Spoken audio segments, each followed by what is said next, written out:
नमस्कार, सत श्री अकाल।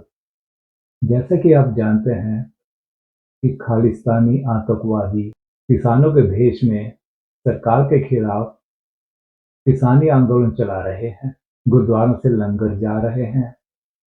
इसी तरह दिल्ली के रहने वाले एक सिख ने, जो कि शायद बीजेपी का विरोधी है, मोदी का विरोधी है, उसने दिल्ली गुरुद्वारा प्रबंधक कमेटी को उन आतंकवादियों के लिए लंगर भेजने के लिए कहा है। ये लोग आतंकवादियों को लंगर खिला के अपना सपोर्ट दिखाना चाहते हैं।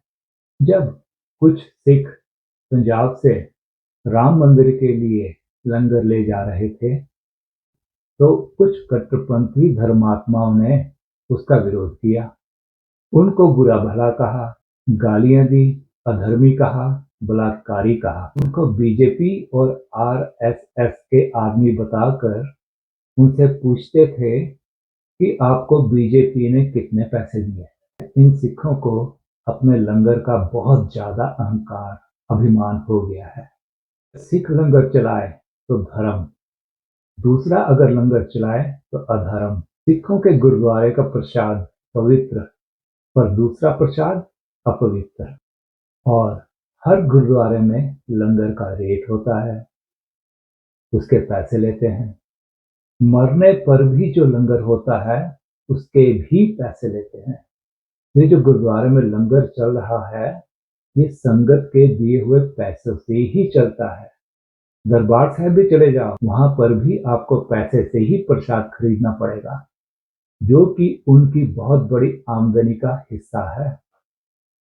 तो अगर बीजेपी पैसे देगी तो इसमें क्या गुनाह है भाई? वो नहीं कर सकती लंगर, मगर दूसरा कोई पैसा खर्चे अपने धर्म के लिए तो इनको तकलीफ है। दूसरों के प्रसाद से या लंगर से इतनी जलन क्यों? अभी आप गुरुद्वारे चले जाओ, गुरुद्वारे में लंगर कराओ, कोई नहीं पूछेगा आप बलात्कारी हो, स्मगलर हो।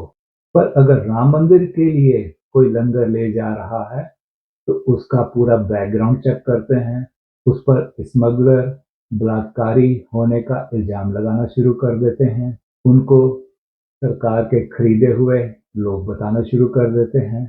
अब मैं आपको असली लंगर बताता हूँ क्या है, पर उससे पहले आपको एक कहानी बताता हूँ गुरु नानक की। गुरु नानक देव जी एक बार यूपी की एक जगह, उस जगह का नाम आजकल रीठा साहिब है, वहां गए। गुरु नानक देव जी के साथ मर्दाना जी थे। जब मर्दाना जी को भूख लगी तो उन्होंने गुरु नानक देव जी से कहा। गुरु नानक देव जी ने कहा कि ऊपर पेड़ पर चढ़कर फल खा ले। मर्दाना जी ने वो फल खाए, वह फल मीठे थे। वह पेड़ रीठे का था। रीठे आमतौर से कड़वे होते हैं। वह कपड़े धोने के काम आते थे, उसका स्वाद साबुन के जैसे होता है। पर वहां पर वह रीठे मीठे थे। कहा जाता है कि गुरु नानक ने रीठे मीठे किए, इसलिए उन मीठे रीठों को गुरु नानक का प्रसाद मानकर बड़ी श्रद्धा भाव से सिख खाते हैं। परमात्मा ने अपनी सृष्टि में अनेक मीठे फल बनाए हैं, जैसे केला, सेब, आम, नाशपाती। जैसे सिख गुरु नानक के द्वारा किए गए मीठे रीठे को प्रसाद मानकर श्रद्धा भाव से खाते हैं, क्या किसी ने परमात्मा के ये मीठे फलों को उसका मीठा प्रसाद मानकर खाया? परमात्मा अपनी सृष्टि में सबको भोजन दे रहा है। जल में रहने वाले, हवा में रहने वाले, धरती पर रहने वाले जीवों को वह भोजन दे रहा है जब से सृष्टि बनी है। क्या किसी ने उसके दिए हुए पदार्थों को, जो वह जिंदगी भर खा रहे हैं, उस परमात्मा का लंगर मानकर खाया? गुरु नानक का लंगर गुरुद्वारों में चलता है।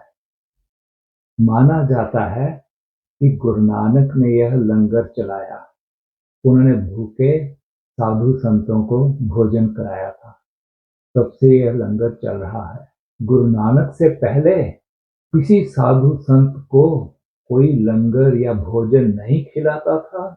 उनसे पहले ये साधु संत भूखे मरते थे या बाकी के लोग भूखे मरते थे? क्या उनको भोजन नहीं मिलता था? गुरु नानक ने सृष्टि नहीं बनाई। गुरु नानक ने मिट्टी, पानी, हवा, सूरज, बीज नहीं बनाया। जिसने बनाया क्या कभी आपने उसको जाना? वह रीठे का बीज भी गुरु नानक से पहले ही था। आप लंगर और प्रसाद किसको मानते हो और किसका मानते हो? धन्यवाद। भारत माता की जय।